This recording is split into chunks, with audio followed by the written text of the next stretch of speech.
to that point too, we're talking about all this growth and stuff. So Tech, what's your book? You know, when should people be looking for it, and what's the focus? Right now I'm in a fourth quarter of finish it up. I gotta do a little proofreading of it, so I don't know actually when it's gonna be released just yet. But it's really just a conversation piece. Something, you know, when you in Starbucks or wherever you at, it's just something to pick up and dig a little bit deeper into Tech, Smokey Lie, Elamina Dawn a little bit. Okay. Well, look forward to that. And another thing, a common theme that we've been talking a lot about is lessons either learned or directly taught. So looking back, one of your guys' earliest collaborations is, of course, Havoc with You the Man. So looking back, do you remember seeing or noticing anything about what he did or what you saw, or were you around him when he Havoc? Yeah. That's our brother, man. Like, we hang out with that guy. Like, I mean, like... But I'm saying in the sense of when that song would have been made, you guys were more coming in the game and he was established. Yeah, I was super starstruck, but we kept it cool, man. You know what I'm saying? Him and Buck is like super tight. Right. Like all them short guys hang out together. It was just dope to be around them guys, man. And we also did a You the Man with Prodigy that never, you know, that was a resurface, but it was exciting, man. And then we did the joint with Prodigy with what you call it too, Easy Mo. Easy Mo B. Word. So a lot of these songs that we got, like, we look back and go, wow. Well, that's the thing that's amazing when you do have a 30-plus year career, that you're able to, wow, I made hundreds of songs, I've done dozens of albums, I've worked with all these people. I was looking at new videos, none of them, they all on other people's records. It's like, wow, we got a new video out. But it's you know, it's refreshing a little bit because, like, people care, man. You know, it's like we're still able to do different stuff and still maintain who we are. It doesn't compromise Tech and Still when you hear the all is not like none of the other albums. Right. You know, and it's not like, you know, it's funny because at Ninth Wonder, initially he's like, yo, man, we need that Shine 2. We need that Soundboy. We ain't gonna be none of that. Don't get, we talk it out. We're gonna, if it happens, it happens. We're not gonna sit there and go, channel that energy. Like, we gotta be free or we're gonna mess it up. You know what I'm saying? We have these conversations like, yo, it's stuff I wanna say, but I'm trying to figure out. It's like, all right, what's the conversation? Because the music is already speaking to you. When you walk in a room, you might not rap, but this music is gonna make you do something. Yeah. All right, you're gonna be thinking about some stuff, like, you know. And salute the guys, like one of my top guys, Rakim, because one of the best rhymes ever. He got a new album out too, right? He got a new album, salute. And he produced it too. Oh, right, see? But that's another thing, because you know he was doing beats back then, so the growth is like, we get to see this.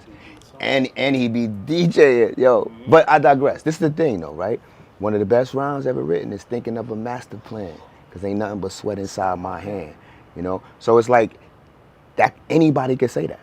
That's not even a rhyme. That's like a person walking outside or getting up in the morning. That's so natural, you know? So we want to bring that to the evolution of some of our rhymes is like making it a conversation, whereas this is coming from someone who just is not, you don't have to be a fan of rap per se. You don't listen to hip hop. We was hanging out with a brother yesterday. He was like, yo, I don't really listen to rap like that. But we friends though. Like, he playing Bob Marley and Chronics and you know, reggae and stuff like that. But we can still have this conversation. Like, you're gonna pop in Infinity and be like, oh, nah, I like this stuff. Right. You know, so just breaking that barrier, building a bridge to like close that gap. Music is music. Don't categorize it. And how, because obviously there is a lot of positive stuff, but I was always curious, now that you're way past it and everything, what did you think, looking back, the Smif-N-Wessun lawsuit and having to change your name and changing labels, all at around the same time, what did you learn from that, and how did that change how you guys operated, especially business-wise? I think it showed us and taught us how to maneuver more than anything, and how you word what it is that you're dealing with. Because as MCs and conversationalist people, that's all we do is we deal with words, not saying all we do is talk, but when you have something to the masses and then it's something else coming in saying, oh, you confusing our consumers, is a total difference between eggs and oranges. You can't, I'm helping the consumer get to where they need to be. You doing what you're doing over there. So I think it taught us how to be mindful of our business and how to maneuver around the pieces on the chessboard a little bit more.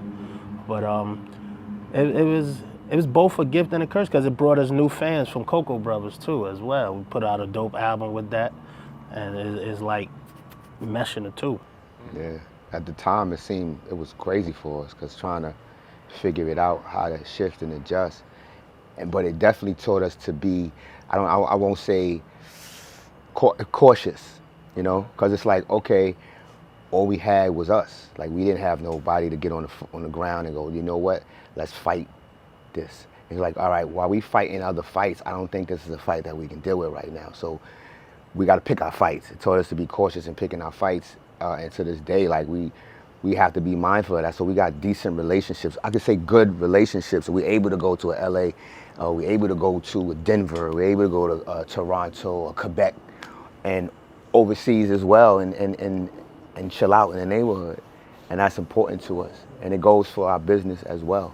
Like we have relationships throughout the years. We didn't go and burn them bridges. And so it goes with the music, it goes with the business, it goes with the things that we release.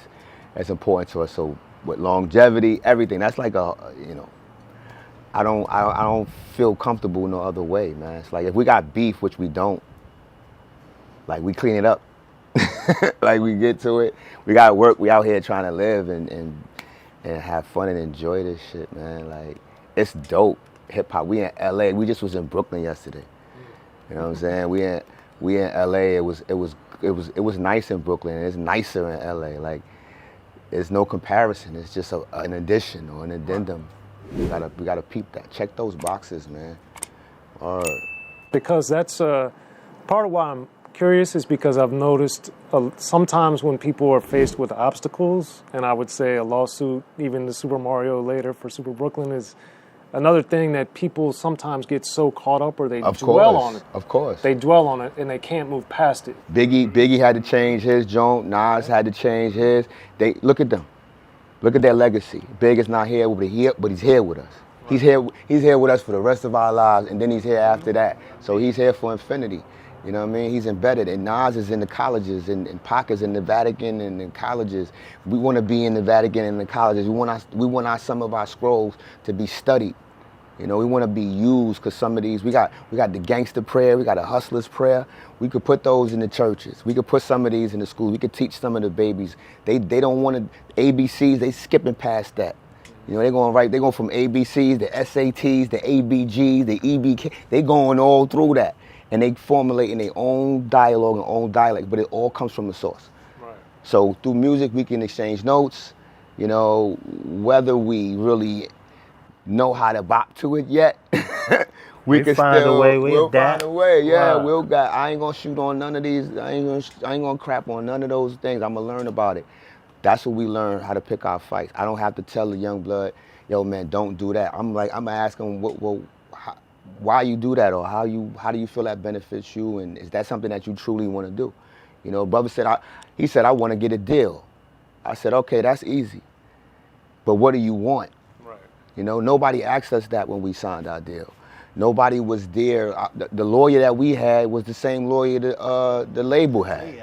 So we didn't. You talking about Nervous Wreck or? Yeah. Okay. Yeah. We didn't have no big homies. There's already a conflict of interest. I was about to say that's the definition of conflict. That's the definite. We crossed the line. So what we did we like this. Right. Yeah. And what helped us, our brother Kenneth Montgomery, word. Who is coming from places we come from. You got to wear a lot of hats, man, and different masks. And everybody can't be playing in the street or on the sidewalk. We need the brothers that's going to be in school getting their lawyer degrees, their doctor degrees. And that's what helped us to keep those relationships going. So he's like the top in his field right now out there, getting brothers free who deserve it. And, you know, he's moving and shaking. Yeah, the Brooklyn Combine. Salute to the Brooklyn Combine. Shung P, Phillip, Shung, Mally X. Mally X. Guys doing a lot of work in the community. So we have different support teams that we see doing things.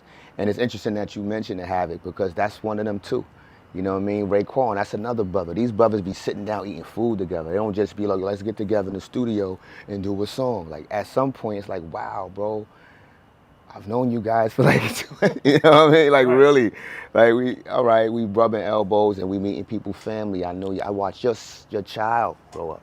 You know, I know this guy's daughter, and when we see her now, he's gone, but we see her daughter and we treat her like royalty when we see her in the spot. So it's like, we have to honor that, and we have to show all of the rappers, the artists that's coming into the game that that's important, or you won't be here. That's what we talking about. Your raps could be dope. It could be a one hit, all that. You could have a lot of stacks and stacks and stacks, but that could go like that, like that. You could be Pearlman, you know what I mean? Buried with no tombstone. Don't say nothing on it. But if that's what you want, then you gotta step away. You gotta go over there with that. You know what I mean? This is different.